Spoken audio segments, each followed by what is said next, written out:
En général, on ne peut pas calculer les limites des fonctions du type l'intégrale de u de x, v de x, f de t dt directement. Donc, pour calculer ces limites, il faut se baser sur l'encadrement de ces intégrales.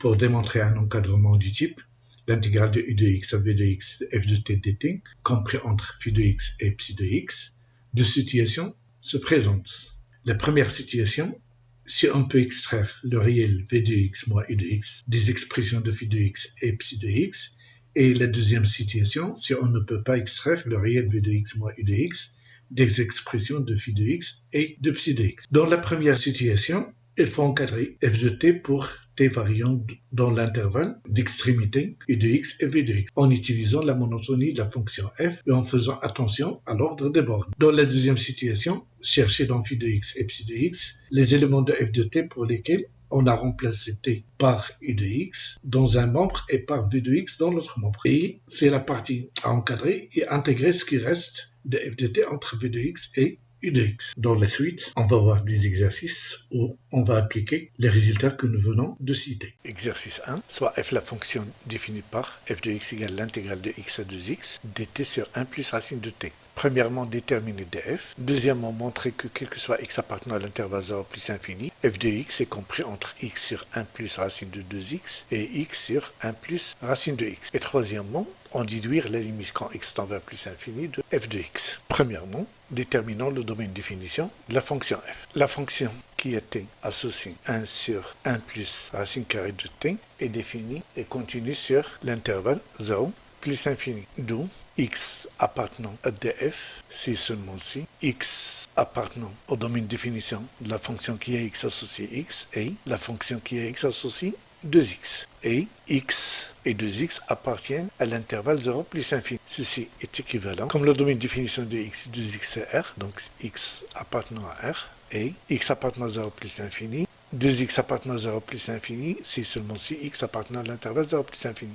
Et x appartenant à l'intervalle 0 plus infini. Donc l'intersection de 0 plus infini avec R, c'est 0 plus infini. Donc le domaine de définition de la fonction f est égal à l'intervalle 0 plus infini. Deuxièmement, montrons que, quel que soit x appartenant à l'intervalle 0 plus infini, f de x est compris entre x sur 1 plus racine de 2x et x sur 1 plus racine de 2x. Remarquez que dans l'intégrale f de x, la différence des bornes x et 2x est égale à x. Dans ces deux expressions, on peut extraire la différence de x moins x. Et dans ce cas, on va appliquer la première situation. Remarquons que quel que soit x appartenant à l'intervalle 0 plus infini, f de x est compris entre 2x moins x fois 1 sur 1 plus racine de 2x. Et 2x moins x fois 1 sur 1 plus racine de x. Puisque on a pu extraire la différence des bornes, pour encadrer f de x, il suffit d'encadrer la fonction qui était associée 1 sur 1 plus racine de t. Pour cela, on va utiliser la monotonie de la fonction 1 sur 1 plus racine de t. On a la fonction qui était associée 1 sur 1 plus racine de t est une fonction strictement décroissante sur l'intervalle 0 plus l'infini. Soit x appartenant à l'intervalle 0 plus infini. T est compris entre x et 2x, ceci implique que 1 sur 1 plus racine de t est compris entre, puisque la fonction qui a été associée à 1 sur 1 plus racine de t est strictement décroissant, alors dans ce cas, 1 sur 1 plus racine de t est compris entre 1 sur 1 plus racine de 2x et 1 sur 1 plus racine de x. Par passage à l'intégrale, ceci implique que l'intégrale de x à 2x de 1 sur 1 plus racine de 2x dt est inférieure ou égale à l'intégrale de x à 2x 1 sur 1 plus racine de t dt et qui est inférieure à l'intégrale de x à 2x 1 sur 1 plus racine de x dt. Comme 1 sur 1 plus racine de 2x est constant par rapport à t, ceci implique, d'après la linéarité de l'intégrale, 1 sur 1 plus racine de 2x fois l'intégrale de x à 2x, 1 dt qui est inférieur ou égal à f de x qui est inférieur ou égal à 1 sur 1 plus racine de x, l'intégrale de x à 2x de 1 dt. Ceci implique que 1 sur 1 plus racine de 2x fois t pris entre x et 2x, qui est inférieur à f de x, qui est inférieur à 1 sur 1 plus racine de x fois t pris entre x et 2x. Et ceci implique 1 sur 1 plus racine de 2x, facteur de 2x moins x, inférieur à f de x, qui est inférieur ou égal 1 sur 1 plus racine de x, facteur de 2x moins x. Ceci implique 2x moins x est égal à x sur 1 plus racine de 2x, inférieur ou égal à f de x, qui est inférieur à x sur 1 plus racine de x, ce qu'il fallait démontrer. Troisièmement, déduisons limite quand x tend vers plus infini de f de x. Puisque on a encadré f de x, on peut en déduire facilement la limite de f de x en calculant la limite de x sur 1 plus racine de 2x. En cas de besoin, on calcule la limite quand x tend vers plus infini de x sur 1 plus racine de x. Calculons tout d'abord limite quand x tend vers plus infini de x sur 1 plus racine de 2x. Si on calcule directement cette limite, on obtient une expression de la forme plus infini sur plus infini. Donc on a une formule indéterminée. Dans ce cas, on va poser t égale la racine carrée de x. Il vient limite quand t tend vers plus infini, car lorsque x tend vers plus infini, racine carrée de x tend vers plus infini. T au carré sur 1 plus racine de 2 fois t. On a obtenu une fonction rationnelle dont la limite en plus infini est égale t au carré sur racine carrée de 2 sur qui est égale à limite quand t tend vers plus infini de t sur racine de 2 qui est égale à plus infini. Comme quel que soit x appartenant à l'intervalle 0 plus infini, f de x est supérieur ou égal à x sur 1 plus racine de 2x et limite quand x tend vers plus infini de x sur 1 plus racine de 2x est égal à plus infini, alors limite quand x tend vers plus infini de f de x est égal à plus infini. Exercice 2, soit f, la fonction définie par f de x égale l'intégrale de 1 à x exponentielle t sur t dt. Premièrement, déterminer df. Deuxièmement, petit a, montrer que quel que soit x appartenant à l'intervalle 1 plus infini, exponentielle x moins e sur x inférieur ou égal à f de x qui est inférieur à exponentielle x moins e. Petit b, on déduire la limite quand x tend vers plus infini de f de x et la limite quand x tend vers plus infini de f de x sur x. Troisièmement, petit a, montrer que quel que soit x appartenant à l'intervalle 0 1, f de x est compris entre e et ln de x et exponentielle x ln de x. Petit b, on déduire la limite quand x tend vers 0 par valeur positive de f de x. Premièrement, déterminons le domaine de définition de la fonction f. On a la fonction qui était associée exponentielle t sur t est définie sur r étoile et est continue sur chacun des intervalles moins l'infini 0 et 0 plus infini. Et comme 1 appartient à l'intervalle 0 plus infini, alors le domaine de définition de la fonction f est égal à 0 plus l'infini. Deuxièmement, petit a, nous allons montrer que, quel que soit x appartenant à l'intervalle 1 plus infini, exponentielle x moins e sur x est inférieur ou égal à f de x qui est inférieur à exponentielle x moins e. Remarquez que dans cette expression, on ne peut pas extraire la différence des bornes de l'intégrale, c'est-à-dire x moins 1. Donc dans ce cas, on va appliquer la deuxième situation, c'est-à-dire on va chercher dans l'expression de la fonction à intégrer quelle est la partie dans laquelle on a remplacé t par les bornes de cette intégrale. Ici, on remarque qu'on a remplacé t par x et ici, on a remplacé t par 1. Donc la partie à encadrer, c'est 1 sur t, petit 1, soit x appartenant à l'intervalle 1 plus infini, t est compris entre 1 et x, ceci implique que 1 sur t est compris entre 1 sur x et 1 sur 1, c'est-à-dire 1, car la fonction 1 sur t est une fonction décroissante. Maintenant, on va multiplier les deux membres par exponentielle t. Exponentielle t sur x, inférieur à exponentielle t sur t, qui est inférieur à exponentielle t. Ceci implique, par passage à l'intégrale de 1 à x, exponentielle t sur x dt. Pourquoi dt? Parce que la variable ici, c'est t, car on a fixé le x est inférieur ou égal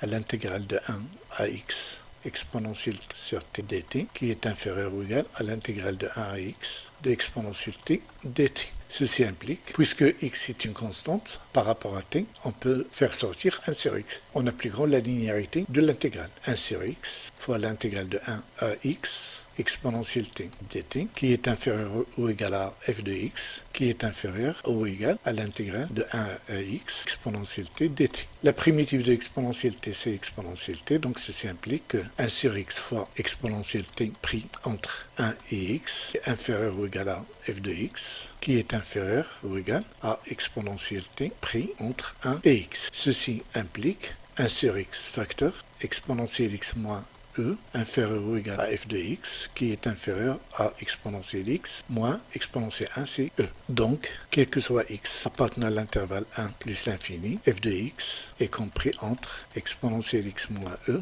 sur x et exponentielle x moins e.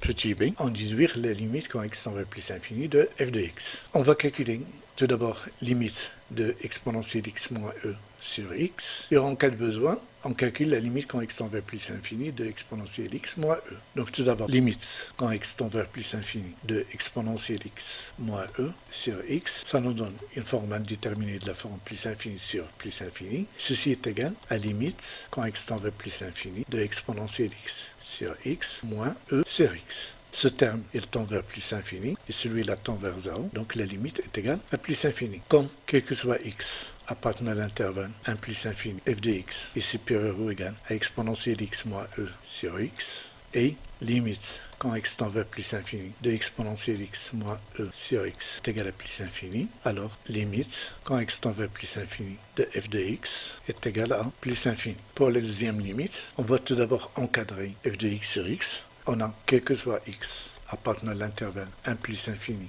exponentielle x moins e sur x est inférieur ou égal à f de x, qui est inférieur à exponentielle x moins e. D'où, quel que soit x appartenant à l'intervalle 1 plus infini, f de x sur x est compris entre exponentielle x moins e sur x au carré et exponentielle x moins e sur x. On a limite quand x tend vers plus l'infini de exponentielle x moins e sur x au carré est égal plus infini sur plus infini. Donc on a une forme indéterminée qui est égale à limite quand x tend vers plus infini, exponentielle x sur x au carré moins e sur x. Ce terme, il tend vers 0 et celui-là tend vers plus infini, donc ceci est égal à plus infini. Donc limite quand x tend vers plus infini de f de x sur x est égal à plus infini. La troisième question, petit a, montrant que quel que soit x appartenant à l'intervalle 0, 1, e fois ln de x inférieur ou égal à f de x qui est inférieur à exponentielle x ln de x. Dans l'expression de exponentielle t sur t,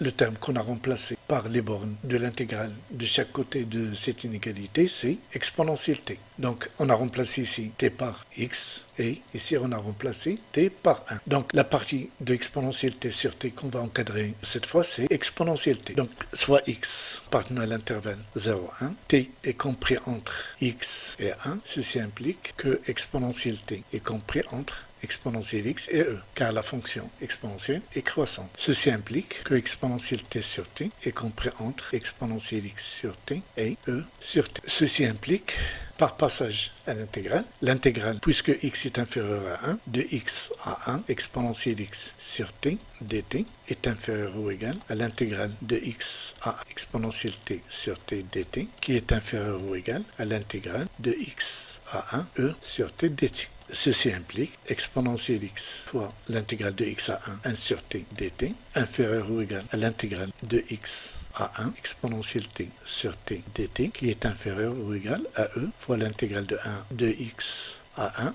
1 sur t dt. Ceci implique exponentielle x fois ln de t pris entre x et 1 inférieur ou égal à l'intégrale de x à 1, exponentielle t sur t dt, qui est inférieur ou égal à e fois ln de t pris entre x et 1. Ceci implique que exponentielle x facteur de ln de 1 qui est 0 moins ln de x qui est inférieur ou égal à l'intégrale de x à 1 exponentielle t sur t dt qui est inférieur ou égal à e fois ln de 1 moins ln de x. Ceci implique, puisque ln de 1 égale à 0, donc ça nous donne moins exponentielle x ln de x inférieur ou égal. L'intégrale de x à 1 est égal à moins l'intégrale de 1 à x, c'est-à-dire moins f de x, qui est inférieur à moins e ln de x. En multipliant chaque membre par moins 1, on obtient f de x est compris entre e ln de x et exponentielle x ln de x. Donc, quel que soit x appartenant à l'intervalle 0, 1, f de x est compris entre